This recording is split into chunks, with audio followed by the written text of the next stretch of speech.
Assalamualaikum warahmatullahi wabarakatuh. Nama saya Regina Cahya Triananda, NPM 1951030151, Prodi Akuntansi Syariah, semester 5 kelas C. Di sini saya akan menjelaskan kasus tentang transaksi internasional dan transaksi forward. Baiklah, di sini saya akan menjelaskan kasus soal yang pertama, yaitu transaksi internasional. PT Abadi merupakan perusahaan pembuatan sepatu yang berasal dari Jepang yang sudah didirikan sejak tahun 1998. Hingga saat ini, pemasok dan pelanggan utama perusahaan banyak berasal dari negara Cina.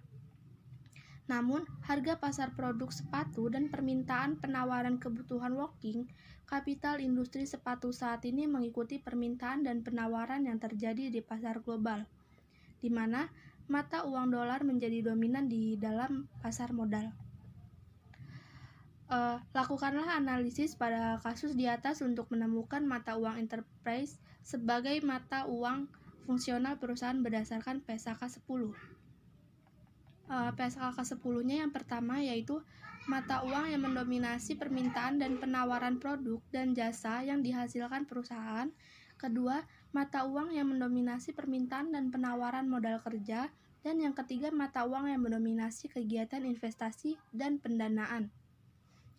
Soalnya, pada tanggal 12 Desember 2019, PT Abadi menjual persediaan kepada pelanggan di Malaysia senilai mata uang Malaysia 20.000, harga pokok 45% dari harga jual, secara kredit selama 60 hari. Pada tanggal 12 Desember 2019, kurs spotnya yaitu 12.200. Pada tanggal 31 Desember 2019, kurs spotnya 12.500 dan 10 Februari 2019, kurs spotnya 12.100. Buatlah semua jurnal transaksi ekspor yang diperlukan selama periode transaksi tersebut. Baiklah, sekarang saya akan menjelaskan jawaban dari soal kasus yang pertama. Pertama-tama kita harus membuat tabel dulu. Di sini ada keterangan ringgit Malaysia, rupiah, kurs spot, dan BPP. Ringgit Malaysia ini kalian di tabel bisa menulisnya dengan mata uang, simbol mata uang kalian. Untuk pengakuan awal pada tanggal 12 Desember 2019, ringgit Malaysianya sebesar 20.000, kurs spotnya sebesar 12.200 dan BPP-nya 45%. Nah, ini harusnya rupiahnya kosong dulu, dan untuk cara mencari rupiah yaitu buka kurung, klik ringgit Malaysia dikali kurs spot, tutup kurung, enter, dan hasilnya 244 juta. Dan untuk piutang ini hasil dari rupiah, dan untuk pendapatan penjualan sama aja hasil dari rupiah. Dan untuk BPP, cara mencari BPP yaitu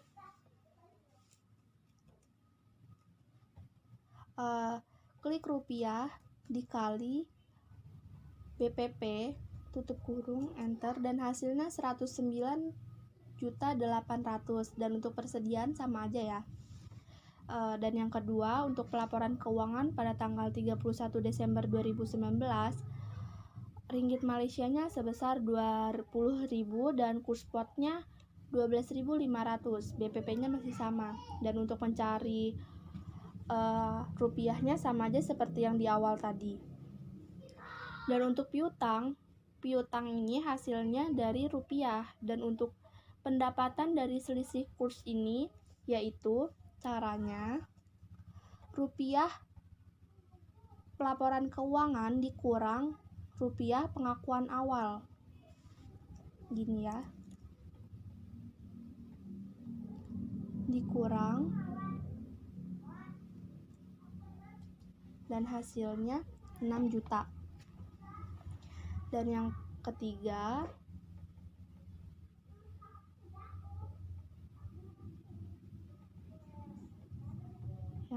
ini keterangan pelunasan. Ringgit Malaysianya sebesar 20.000, kurs spotnya sebesar 12.100. Ini BPP-nya kosongin dulu. Nah, untuk mencari rupiah sama aja seperti awal tadi. Dan untuk kas kasnya hasil dari rupiah. Nah, cara mencari BPP yaitu BPP ini kan kosong. Nah, cara mencarinya yaitu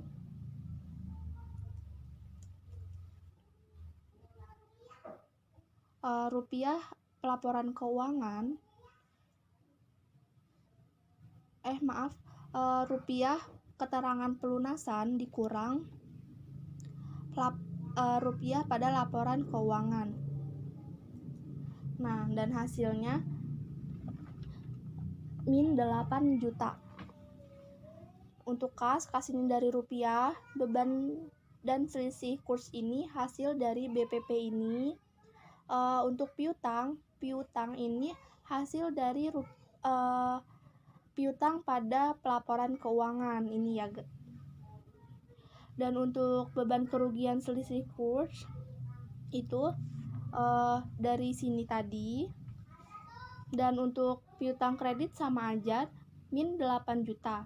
Dan untuk kasnya ini dari sini.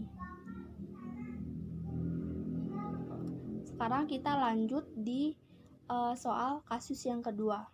Baiklah, sekarang kita lanjut ke kasus yang kedua, yaitu transaksi impor dengan menggunakan metode forward.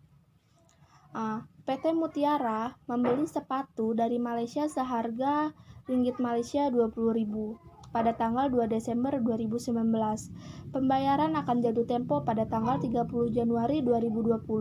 Kemudian pada tanggal 25 Februari, PT Mutiara juga melakukan kontak forward selama 60 hari untuk membeli dengan membeli ringgit Malaysia 20.000 dengan kurs ringgit Malaysianya 11.250. Untuk mengurangi resiko kerugian perubahan kurs, berikut ini kurs stop yang berlaku. Pada tanggal 2 Desember 2019, kurs spotnya 11.400 dan pada tanggal 30 Januari 2020 kursnya 11.650. Dan yang diminta, buatlah jurnal-jurnal yang diperlukan transaksi-transaksi di atas, bandingkan pengaruh terhadap laba neto sebagai dampak dari penggunaan forward exchange contract. Baiklah, sekarang kita akan melanjutkan soal kasus yang kedua. Sama seperti yang di awal tadi, kita harus menulis tabelnya terlebih dahulu. Ada tanggal, keterangan, harga, kurs, dan rupiah. Pada tanggal 2 Desember 2019, pengakuan pembeliannya keterangannya pengakuan pembelian, harganya 20.000 dan kursnya 11.400 pada tanggal 2 Desember 2019. Nah, cara mencari rupiah sama seperti yang kasus yang awal tadi, yaitu 2 kurung dikali kurs. Hasilnya 228 juta. Dan untuk peralatan ini berasal dari rupiah. Dan untuk hutang dagangnya sama aja, berasal dari rupiah. Dan untuk pada tanggal 30 Januari 2020 keterangannya yaitu penyelesaian. Untuk harganya sama 20.000 dan untuk kursnya 11.650 dan untuk mencari rupiah sama seperti awal.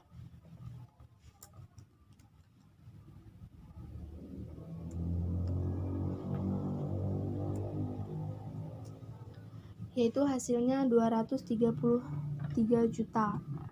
Dan untuk di sini 5 juta ini hasilnya dari rupiah penyelesaian dikurang rupiah dalam pengakuan pembelian. Yaitu caranya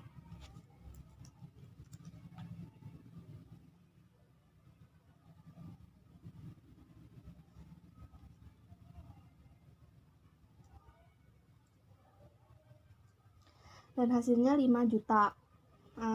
Dan untuk kerugian dari selisih kursnya, yaitu hasilnya dari sini, dan hutang dagangnya sama saja.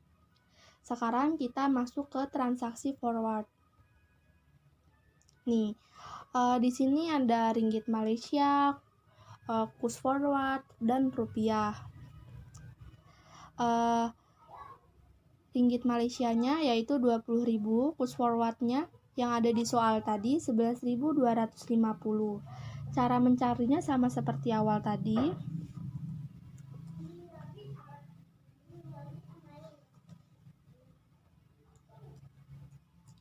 Hasilnya 225 juta.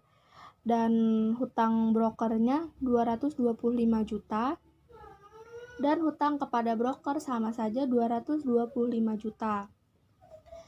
Nah, untuk cara yang pertama, sportnya ini hasilnya dari soal di tanggal yang kedua, yaitu spotnya 11.250 dan untuk kontraknya 11.250. Maaf yang ini tadi, untuk sportnya 11.650 dan untuk kontraknya 11.250. Dan untuk rupiahnya 20.000. Cara mencari rupiahnya sama seperti yang awal tadi.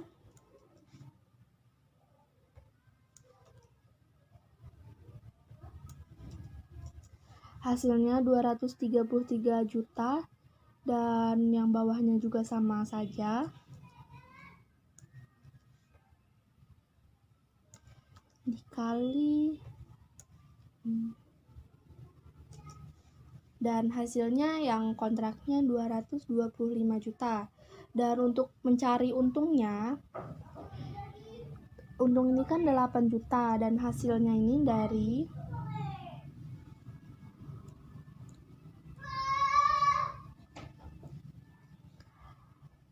$233 juta dikurang 225 juta. Hasilnya 8 juta. Lanjut, dan untuk hutang kepada brokernya yaitu 225 juta dan untuk kas 225 juta. Ini kasnya, untuk kasnya ini dari sini, dari spot 233 juta dan untuk keuntungan selisih kurs yaitu 8 juta. Hasilnya dari kontrak, untung kontrak, dan piutang brokernya 225 juta, hasilnya dari hutang kepada broker yang di sini. Lanjut. Maaf. Nah, sekarang dengan kontrak laba rugi bersih perubahan kas, ada impor, kontak forward, dan rugi bersih. Laba rugi bersih perubahan kas ini min 5 juta. Hasilnya dari sini. Karena ini hutang, makanya ditulis min 5 juta. Dan untuk impornya dari keuntungan selisih kurs ini 8 juta dan untuk kontak forwardnya 3 juta. Ini hasilnya dari min 5 juta dikurang 8 juta, hasilnya sama dengan min 3 juta. Dan untuk tanpa kontrak laba rugi bersih perubahan kurs impor rugi yaitu min 5 juta, hasilnya dari laba rugi bersih perubahan kas. Sekarang kita masuk kesimpulan. Jadi kesimpulan dari transaksi impor adalah dengan adanya transaksi kontak forward, kerugian dan transaksi akibat adanya perubahan kurs ini berkurang menjadi min 3 juta, di mana hasil tersebut didapat dari laba rugi bersih pada impor dikurangi dengan kontak forward. Jadi kontak forward sangat berpengaruh untuk mengurangi resiko kerugian akibat perubahan kas. Demikian penjelasan dari saya akhiri. Wassalamualaikum warahmatullahi wabarakatuh.